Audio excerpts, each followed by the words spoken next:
Hi guys, so this is officially my 1 month follow-up, my 4 week follow-up from surgery. Let's start out by talking some stats. Let's go over my weight and I also will add a little image up here of the app that I'm using that helps with like giving you measurements and like kind of showing you your body fat changes during the weight loss process.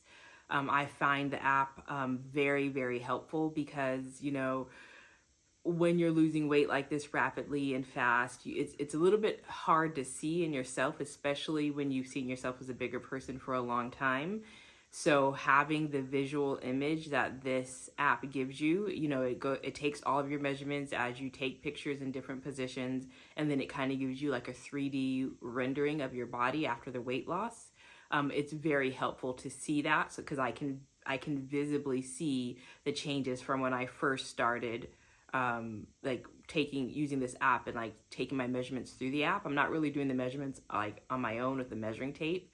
I don't think I'll find that very helpful, but being able to have this app kind of take digital measurements and give me the 3D rendering of what the difference looks like and being able to compare side by side is very, very helpful. So this is I'm recording this a little bit past my 4 month mark, but my 4 week mark, my 1 month mark. And the picture or the recording from the app that I'm going to be putting up here, that is like right at the 4 week mark, just about. So all in all, I think by the time of the 4 week mark, I had lost 20 pounds from the pre-op diet. So I started out when I started to see the bariatric doctors at 288 pounds.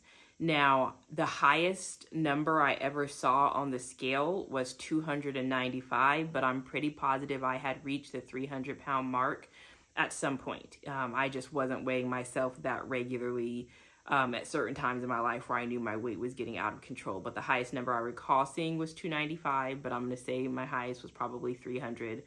And so now down to, I think at the 4 week mark, I was down to 264. And then now, which is a little bit past that, I'm down to 258. So it's been just a little bit over 30-pound weight loss since the pre-op diet, which has been amazing. So if you're someone who doesn't do as well with like taking measurements with a measuring tape and things like that, or that's hard for you to see the progress, even though you see the numbers changing, I would definitely suggest this app so that you can be able to see that 3D rendering of your weight loss and things like that. So it's been, I had my 1 month follow-up, and it's been a 20-pound weight loss since surgery, and they were very proud, very impressed. I'm right on track of where I should be. We did talk about a lot of things like taking the Actigol, for those of you who have bariatric teams who have suggested taking that after surgery. It's to prevent any kind of gallstones or gallbladder issues after the surgery, because rapid weight loss can cause gallstones. So this is to prevent that from happening. So they did let me know that I will need to continue to take this medication as long as I am losing 10 pounds a month, because that's rapid weight loss.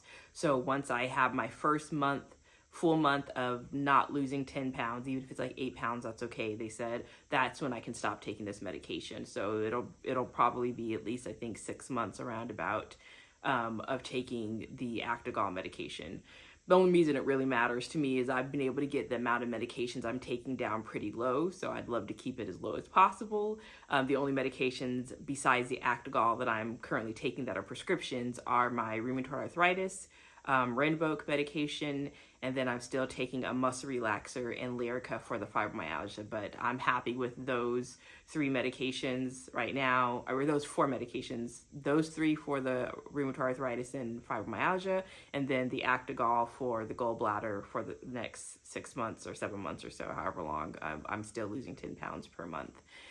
So it's great. Now, I do have a pretty intricate pill organizer, and my next video, I'll go ahead and talk about some of the things that I have found like crucial to my bariatric journey so far, things that I purchased that were really helpful. But right now, we're just going to go over like the food that I'm eating during the soft food stage and then the weight loss. So far, altogether, about a 30-pound weight loss, and still on the Actigol, and then I do have as well anti-nausea, dissolvable, like Zofran anti-nausea medication, and I have had to start taking that. I didn't have to take it very much initially, but now that you're, adding a lot more new foods in one at a time and trying to figure out how much food fits in your stomach, I have had to deal with a lot more nausea because of that. And sorry if you can hear my dogs panting in the background. We just came from a walk, which is one of the other really, really great aspects of the weight loss so far, is that I'm getting out walking a lot more than I used to. I have a lot less pain in my joints. There's still the pain for the rheumatoid arthritis and fibromyalgia. However, it's just not as intense. It's enough to push through. So I can do a lot more walks. I can get out and walk more now that fall is here and it's starting to get cooler outside. That makes a big difference. I will say that one thing I kept hearing is that after this surgery, after the weight loss, and pretty soon, quickly after the surgery, you start to feel cold all the time. That did not happen to me. Now, I think that majority of the fact that I feel hot or overheated all the time does have a lot to do with being autoimmune and just some of the internal inflammation and things like that I deal with on a regular basis.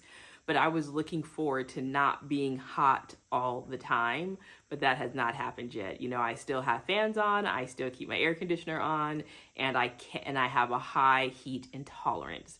So this summer I had the surgery, in August, which is the hottest month of the year here in North Carolina. It was a struggle. It was a struggle to get out walking all the time in that heat. So I made it happen, but it was very, very hard to deal with. And especially when you're not able to drink that much water. So unfortunately, I'm not one of the people who, unfortunately for me, probably, some other people might be happy to be warm all the time, but I still deal with being overheated a lot. But thankfully, because it is cooler outside, I'm getting a lot of walking in.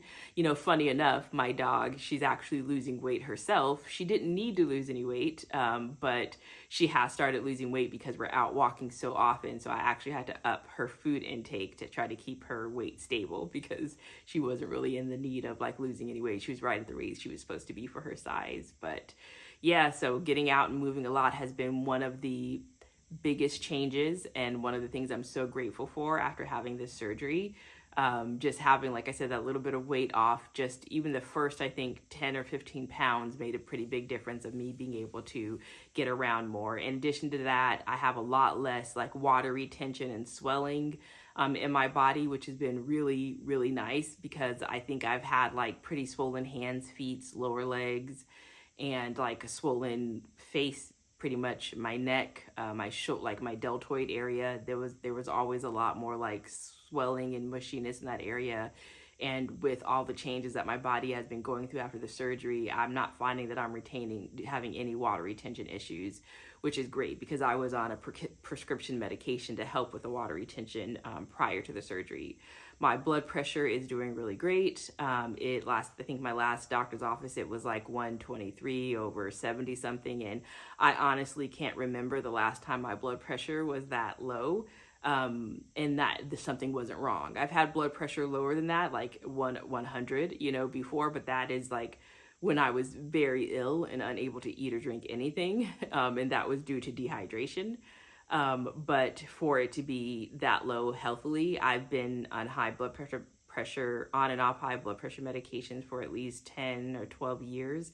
And this is the first time in a very, very long time that I've had a healthy blood pressure. So that has been something that I'm so happy to see changing. I do struggle a little bit with getting the correct amount of liquid intake per day still. I'm still hovering right at about 50 to 60 ounces per day. And I know I need to get it higher than that, but with the stomach size and, not quite being able to swallow much very fast or very much at a time still, It's still a little bit of a struggle, but it's getting a little bit better and better each month. And I think I'll be able to reach that goal probably by the beginning of October, to be able to constantly be reaching at least 60 ounces per day of water. Now, I'm not counting any kind of protein shakes or any other liquids that I'm having. I want to be able to get in the daily suggestion for liquid to be water, and then anything else on top of that is just a bonus. So I'll go ahead and also insert a few little videos beside me here of some of the things that I've been eating during the soft food stage. I think the first week of my soft food stage, the main thing I started reintroducing was just cheeses, string cheese or just like pieces of cheese, trying to get protein in other ways other than just meat. But I also was trying some softer meats, like things like pepperoni slices, or pre-cooked chicken from like Costco, and things like that to add. So just having like a little bit of cheese and a little bit of meat here and there, trying to keep the protein levels as high as I can, but not having too much meat. I think as I've been reintroducing more foods and kind of moving to not all soft foods as well, it's been crucial to be using my scale for the food, because I had to learn how much food can actually fit in my stomach. And that's been one of the hardest things to figure out, believe it or not, during this time. So when I make myself a meal, I put the bowl or plate or whatever I'm using on the scale, I tear it out, and then I put 4 ounces of food into there. And just to make sure I don't have too much left over to have to put back, or that I'm not tempted to eat more than that, I still am only eating about 4 ounces of food at a time. The main difference is this isn't pureed food. This is 4 ounces of regular food. I'm still having my tortilla soup recipe that I'm really enjoying. I'm just not pureeing it all to pure liquid. I replaced the chicken with tofu, and this is still very satisfying. I'm able to add cheese to it as well, and if I have space in my stomach, I'll also add a little bit of avocado, but I can't always do that because sometimes there's just not enough space in my stomach in the 4 ounces to be able to add something like avocado, which is also filling in the stomach as well. But adding the tofu is pretty filling for that soup, so that's been nice to be able to enjoy. I'm trying to think what else. I also been making some sauteed vegetables, either with a little bit of chicken or just the sauteed vegetables by themselves. I do know that it is important to incorporate the protein, so if I can add a little bit of chicken or a little bit of tofu, I definitely try to do that. But right now, since I am trying to figure out what works best for me, I am still allowing myself to have meat. I do want to phase out the meat just because my body does a lot better. It has a lot less inflammation if I'm eating as little meat as possible. It would be ideal if I could phase out cheese as well, because any animal proteins just don't do the best with my system. But I haven't figured out a way to replace enough of the protein in a way that's feasible for me to do without having the cheese in there as well. But I still add the Gen Pro protein mix to basically everything I'm cooking and eating still, just so I can make sure I can get as much of the protein as possible. What is the other thing that I was going to say?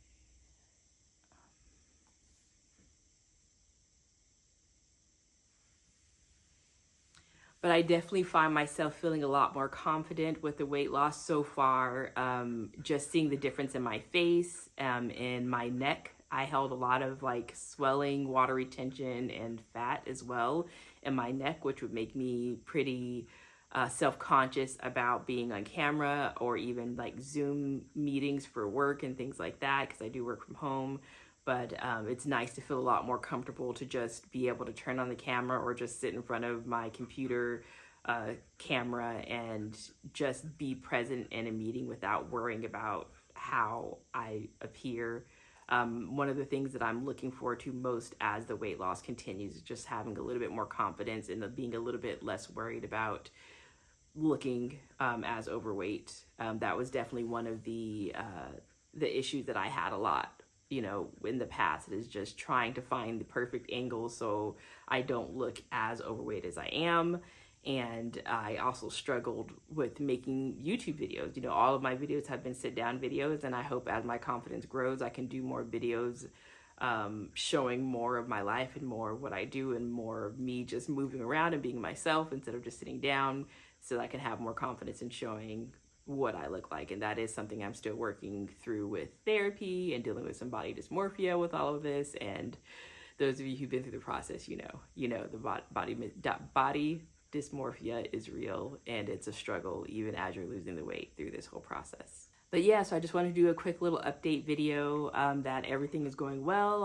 The weight loss is going well. I did have the 3-week stall. I don't recall if I mentioned this or not in my last video, but I did have that dreaded 3-week stall, a whole week of no weight loss, but then everything was able to pick up and start happening after that.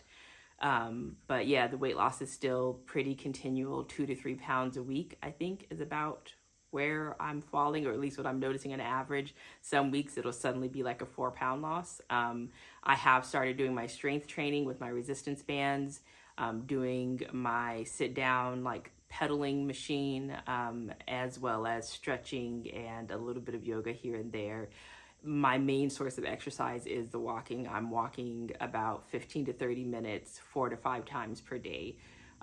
It's a benefit of working from home, being able to do things like that. So I really appreciate having the ability to get out and move as much as I need to. So anyway, I'm excited to continue to share this journey with you. I'll talk a little bit more about some of the things that I purchased that I found very helpful and I think are pretty crucial for the process with my next video. But thank you all for joining me, and I look forward to talking to you again soon. All right, bye.